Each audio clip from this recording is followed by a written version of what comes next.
Wait a minute. Hear this. Birdy num num. Hello. Birdy num num.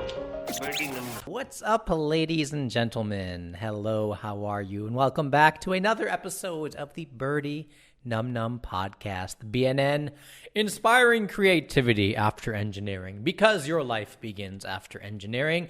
And if you're like me, you are always looking for creative outlets and ways to express yourself beyond the spreadsheet and the VLOOKUPs.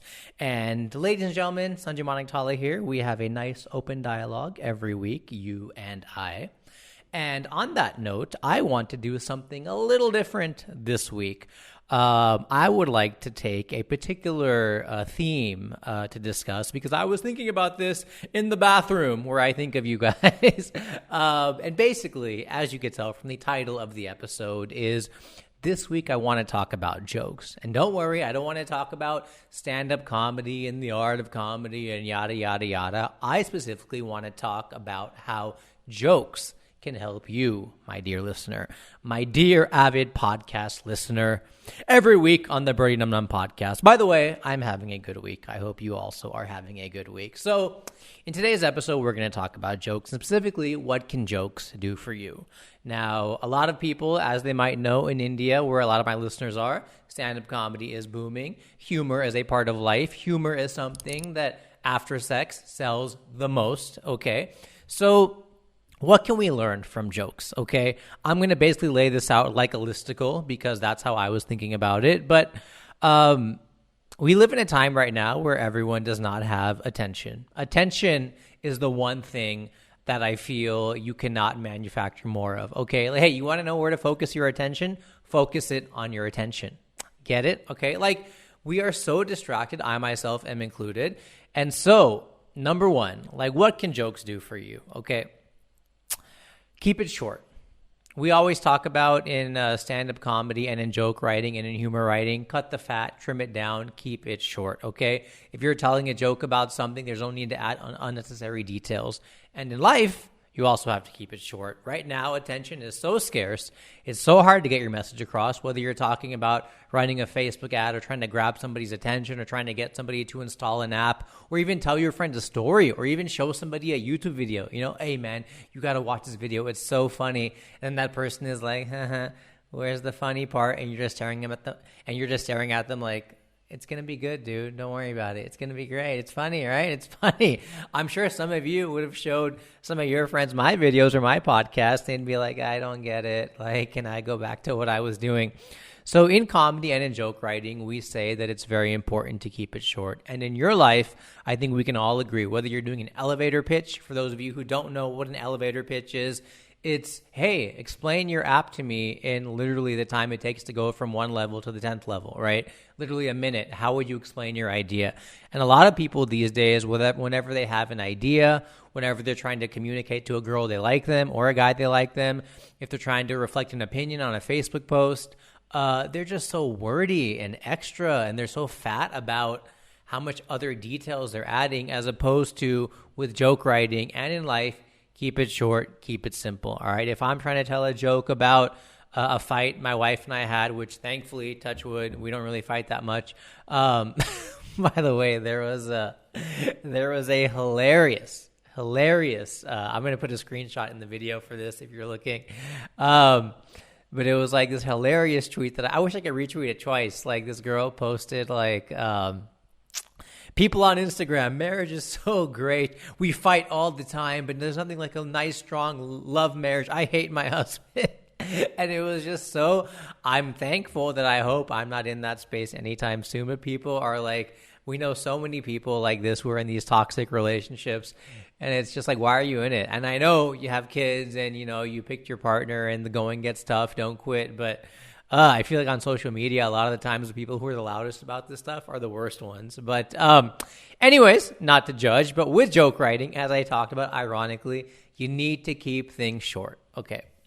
So we live in a time right now where everyone is like literally trying to communicate so many things. And I guarantee you, as you're trying to communicate whatever it might be, whether you're trying to sell yourself or your company or your family or your friends, tighter. We've all tried to write that essay or or that blog post or make that video and tried to just add extra words and extra fluff. But trust me, that is going to hurt you these days way more than it's going to help you. Number 2, write it down. Okay. Now, I've also written it down because I was thinking about this stuff, and it was really important that I talk to you guys about this week. I was reading this book, and I forgot the book already, but they were saying, or listening to a podcast maybe, I don't know, and he was saying a lot of times we stress ourselves out because what we do is we carry, okay, I got to get milk, or okay, I got to write that blog post or do that assignment or send that email back, or I got to finish that PowerPoint presentation, and I need to do this thing for SEO, and I need to learn this thing on this YouTube tutorial or whatever. And we carry that stuff around our heads as opposed to just writing it down. I'm not saying have a productivity list and do all these crazy things. I'm just saying the physical act of writing something down kind of frees up your mind space, whether or not you ever check that list, but just knowing that you wrote it down gives you a sense of ease. Like, okay, even if I forget it, I know it's somewhere on like a piece of paper. And in comedy and in joke writing, one of the reasons it's so hard to date or marry a comedian is because we are taught very early in our comedy careers to always carry a notepad, or these days our cell phone, to write things down. The amount of times I have literally, and the weird thing about the comedy brain is you think of ideas at like 1 a.m., 2 a.m., right before you're about to fall asleep.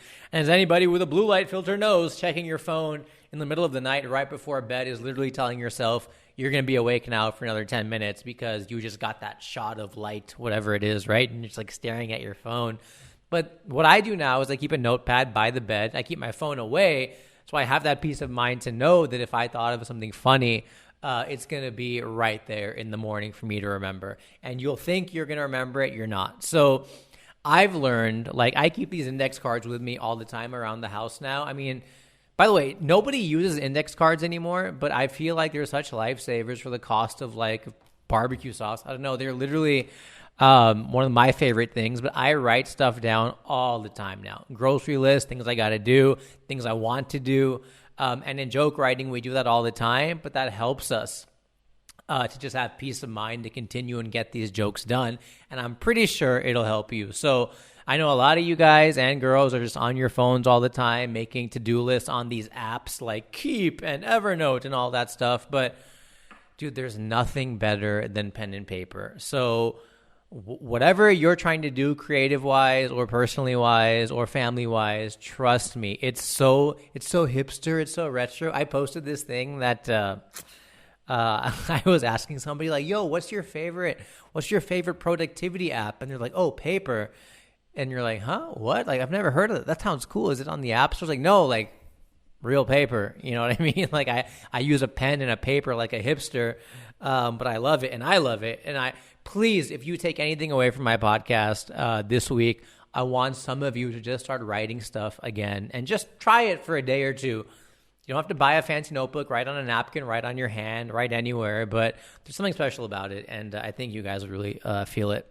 Number 3, okay, we talked about keeping it short, cutting the fat. We talked about writing stuff down. Number 3, what I love about joke writing that will be important for a lot of you, again, whether dating, professional, social, personal, is relatability, all right? You'll never hear a comedian be like, 2 Martians were on Jupiter, and then one said to the other, oh, are they molecular? It's like, what? I don't understand what you're talking about.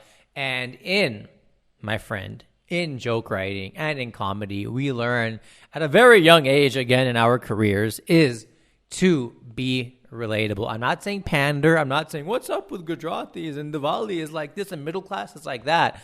You can do a joke about aliens, but it should ultimately be about humans. You know what I mean? Like I'm watching Star Trek right now, like literally the crappiest one. I think it's called Enterprise, the one with that guy from Quantum Leap, if anybody knows. But I love Star Trek, and I know I might lose some of you, but the reason I love Star Trek is although it's about aliens, it's ultimately about how humans are. So like they'll meet some aliens and those aliens are racist to the other aliens, and you're like, oh, humans are racist towards each other. Or, oh, those aliens treat their young differently, or they actually look up to their young, which is a weird concept, but, oh, we should actually enable our kids to do more and yada, yada. So in joke writing, if it's a joke about marriage or a joke about your maid or a joke about working in an office, ultimately that's relatable and people are laughing because they reflect on their own crappy boss or on their own marriage or dating fails or whatever it might be, right? So whatever you're doing, again, relatability definitely helps. If you're posting, why are memes so popular these days, all right? What is a meme? You might think a meme is just something silly. No, a meme of like a dog like chasing somebody and then somebody adds the caption, me trying to get my last bit of vacation time, or me when the bartender says last call. That's the relatability, even though you're looking at a meme of a dog. It's not about dogs, it's about you, bro. So make whatever you're doing in communication in 2019 or 2020 relatable. Okay. Number 4, no, I wasn't silent on purpose. I was using silence, and that's what we do in comedy. It's timing. Timing, guys. Timing is the way to go. No, I'm still here. I was just using timing again. See, like I had this quote, and I'm sure it's not mine, but I thought of it, and I didn't Google it to see if anybody else said it, but I wish it was, but I'm sure somebody has said it before. But basically, the loudest thing is silence. And I think we know this. I think people in relationships for over a year, they know this. The loudest thing can be silence. Like when you mess up and your mom is angry at you, or your wife is angry at you, or your girlfriend is angry at you, or your boyfriend is angry at you. But what do they say? Like, oh, I'm not angry. I'm disappointed. And then they don't talk to you for like a while, right? Like I think a lot of my friends growing up, their mom found like pot or like drugs or something. And then the mom didn't even beat them up like and shout and scream and all of that. They just didn't talk to them for like a week. And they're like, my beta has grown up. Or like the mom found like something that's called protection or whatever. You know what I mean? And like literally just changed their opinion of their kids. And then the kid was even more affected. He's like, no, yell at me, scream at me, right? Be angry because that's what I'm used to and that's a normal reaction. But in comedy, we say that learn how to use silences, learn how to let the audience breathe, learn how to let them catch up, learn how to let them understand. And drama, tension, you watch, like I talk a lot on this podcast because I'm still not comfortable with innate silence. But if you look at a Netflix show or like a really good Oscar movie or Joker I was watching, which I loved Joker, by the way, okay? Hey, this was about writing jokes, and we're talking about the movie Joker right now. Imagine, right? So I didn't even plan that, you guys. I love Joker. Some of you are going to be like, oh, that movie sucked, and it was a ripoff of Taxi, and yada, yada. And, dude, I forgot that it's okay to have your own opinion about stuff, and it's okay if somebody didn't like the movie Joker. I loved it, maybe because I'm a stand-up comedian, and I love the whole sad clown sort of reality of it. But I thought they used silence perfectly. They built tension. They let you understand what the characters are going through rather than just spoon feeding you. Rather than just spoon feeding you to be like, he's angry, he's upset. You watched it, you thought, you anticipated, you were on your toes. Why are horror movies so engaging that you can't look away? Because of silence. When a horror movie is too much talking and look out, he's coming, oh my God, I'm gonna take a shower, like whatever, you're like, no. But when there is drama and tension and release of tension. And that's what a lot of laughter is, right? Laughter is nothing but a release of tension to provoke, da-da-da-da. But there is suspense and irony and humor and surprise. And I think you can learn that in anything that you're doing, right? So you know what some of the most boring speeches are? The ones where somebody is just nonstop talking, and then we did this, and then we did this, and then we did this. Or when somebody comes out, I know I said write it down, but some people... My next point is they don't memorize anything, okay? A lot of, like, have you ever seen a public speaker or a presentation and somebody is just reading off the slides, or somebody has index cards, but you know they're not going to forget a single word, and then you're just so bored because all they're doing is and then I realized I should do this, and then we decided the market headwinds of the forces of the blah, blah, blah, like, no, right? So learn how to use silence, learn how to use pausing in communication, in talking, in fighting, in relationships, in selling, in advertising. Learn, dude, even Facebook, if you try to run a Facebook ad, they tell you less text because they want you to be more creative visually.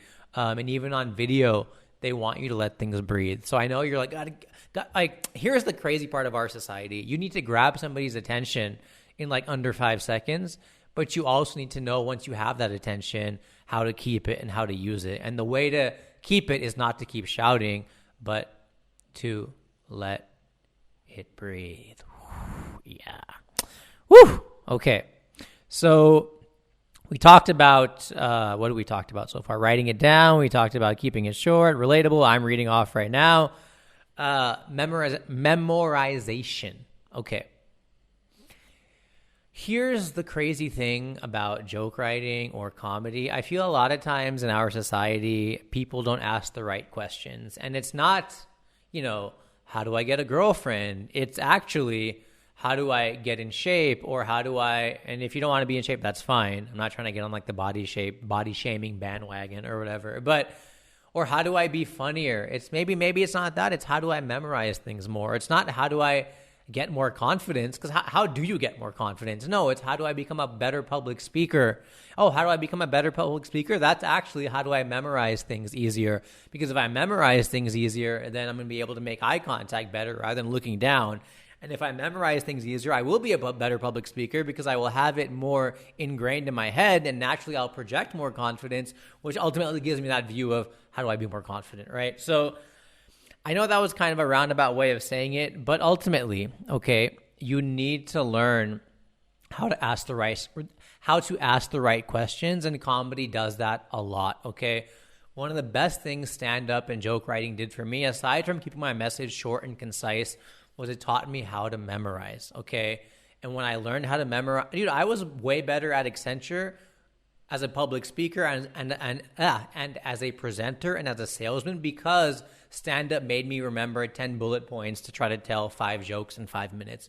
Once I honed that muscle again, once I learned how to memorize on cue, like now, you could give me 10 bullet points and I could probably take 2 hours by myself and memorize them. I wish it was down to 10 minutes, but it takes time. But just that 2 hours can carry you 3 months, 6 months on material, assuming you've done the due diligence to write stuff down. So I feel like in society now, we've gotten so used to just looking at our phone or so used to going off cliff notes that we forget that there is still a very just like reading a book is valuable, there's a valuable skill in memorization. And nobody is doing it anymore because they don't need to. But those who do and have technology at their disposal will do very well. So ask the right questions and learn to memorize things, which is, again, what joke writing and joke telling is all about. Lastly, I want to say, be original. Okay, I'm reading this I just finished it, actually. A great book. I can put the link if you guys want. 0 to 1. This is not a book review, but I posted it on my Instagram, like a quote from literally page 2, because that's how engaged I was quickly. But 0 to 1 is by this guy, Peter Thiel. I don't know how to pronounce his name. Basically, one of the biggest venture capitalists in the world, made a ton of money and a ton of work on PayPal and Facebook and all that stuff. And 0 to 1 basically means don't make incremental improvements. Try to make drastic improvements initially and then iterate. I think I got the book right. I'm not sure. But ultimately, a lot of people, what they try to do is they try to just make something a little bit better than what is, rather than trying to find gaps and unique insights. And that's where jokes really stand out. I'll give you an example from joke writing. In the late 90s, Dave Chappelle, arguably one of the top comedians in the world right now, whether or not you find him funny or you agree with his politics, okay, every comedian in the 90s was doing jokes about what's his name? President Bill Clinton and his transgressions with Monica Lewinsky. So everyone is doing jokes about sex and blowjobs and this and that and the typical stuff. Oh, Bill, oh, the cigar. Oh, Bill cheating on his wife. And Dave Chappelle saw that and was like, how can I take an existing joke, or in business's case, an existing product, and turn it on its head? And I think it was Chappelle who also said great comedy is it's like that intersection between originality and insight, and that's where you get real humor, right? So Venn diagram, originality, Venn diagram, humor, and in the middle is the insight and the funny, and that's where comedy really stands out. So originality, not all of it, talking about Monica Lewinsky and Bill Clinton. But Chappelle was like, he has a special where he talks about that, all he can say about the Monica Lewinsky and Bill Clinton thing that hasn't been said is, wow, Bill Clinton is famous. Being president is being famous. And I have dreamt of being famous, but imagine somebody, and then they're famous. You know what I mean? Like, imagine being so famous that somebody hooks up with you, and then they're famous. And, I mean, he said it a lot cruder, and, I try to keep this podcast clean, even though I said the word blowjob already. So, whatever. He said, imagine somebody does that for you, and then they're famous. And if you watch the clip, I think it's Dave Chappelle For What It's Worth or Dave Chappelle Killing Them Softly, one of those stand-up clips. Just Google Dave Chappelle, Monica Lewinsky, and you can see people are like, whoa, never heard comedy intersect those two things. And I know maybe the humor is outdated now. I'm not saying do sex jokes, but sex jokes, Bill Clinton, done to death. Dave Chappelle finds a unique angle from a unique point of view, and the crowd responds, okay? And I feel like that joke still, to me, makes me giggle because it was one of the first things I remember from when I was into stand-up. Like, when I first started observing stand-up comedy, like, wow, how did he think of that when nobody else did?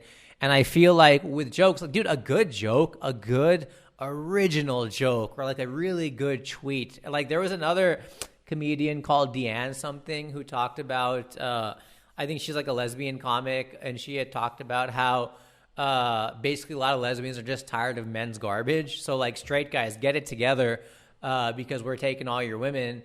And that was so funny, dude, because it was relatable to straight people and LGBT people, but it was such a unique point of view. Because a lot of times you see gay comics or Indian comics or Asian comics or black comics all doing the same stuff, just talking about the same stuff we've heard 1,000 times. I'm an Arabic comic and I get stopped at airport security and okay, yeah. But when somebody takes that and flips it on its head, like she did, like she made that bit relatable to everybody of how dumb straight guys are, and it was hilarious, dude. So, like, when you find a unique point of view on something or a unique idea, like, not just our app is going to be the Uber of China or the Swiggy of India or the Uber Eats is going to be Swiggy in India, but you have a unique thing and a unique style, then I feel you're really onto something special. So from a business point of view, I don't know. Like, I mean, dude, he even said, like, in the book, like, Facebook didn't want to start for everybody. They wanted to start,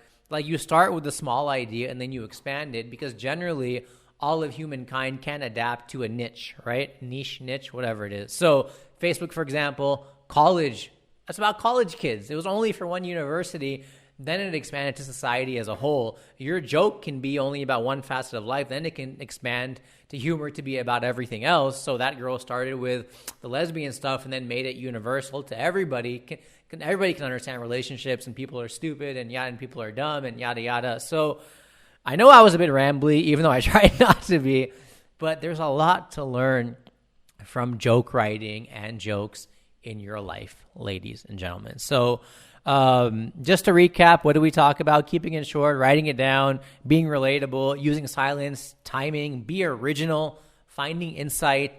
That's why comedy writing is hard, but that's why good creativity can also be hard, because, these things are not easy. I'm trying to give you some examples here, but these examples might have taken people years and years to maybe decades to figure out. But if you can nail it, man, if you can start writing and start reading, listen to podcasts like this, whatever it may be, like, rate, review this podcast, but there's a lot that you can learn from writing jokes. So I'm not saying anybody has to be a comedian. I'm not saying everybody has to be a comedian, but you can learn a lot from joke writing. So I hope that was helpful for you guys. Let me know if it was. Let me know other suggestions you guys want me to talk about on the podcast. I did go on Twitter earlier today, and I did ask, and people were asking me to talk more about nutrition was one, but another one, I got two more. Let's read these right now. Another one was, what did this guy say? Okay, how different was your office boss to you being a confident speaker compared to other techies who are mostly introverted or maybe even socially awkward? How different was, Well, there you go. I think I already talked about that. That's hilarious. I literally, This guy Lakshay on Twitter literally said, how different was your office boss to you being a confident speaker compared to other techies who are mostly introvert or maybe even socially awkward? Okay, techies, here's a hack. Get it? Because you're hackers. And in comedy, coincidentally, if you're doing something not original, you're also a hack, but a different type of hack. You're a hack like, get out of here. You're like everybody else. So how ironic that all of this came together. I did not plan this, even though my camera has cut out. Why am I looking at it? I am also an introverted, awkward techie. That's how I started. That's why I was in the field. But if you want to get ahead in your career, take a 5-minute stand-up comedy class online or in person or whatever it is. Learn to memorize 3 jokes. Learn to deliver them in front of the mirror. You'll probably get promoted a lot faster. I'm saying that is literally one of the best hacks you can do. So again, you don't learn confidence, but you can learn how to write a joke, which will teach you how to public speak, which will teach you how to memorize, which will teach you how to be more confident. So guys, hope you enjoyed this week. Sanjay Manaktala. Let me know your comments, and I'll see you guys next week. Birdy num num. Birdy num num. A birdie num num. That's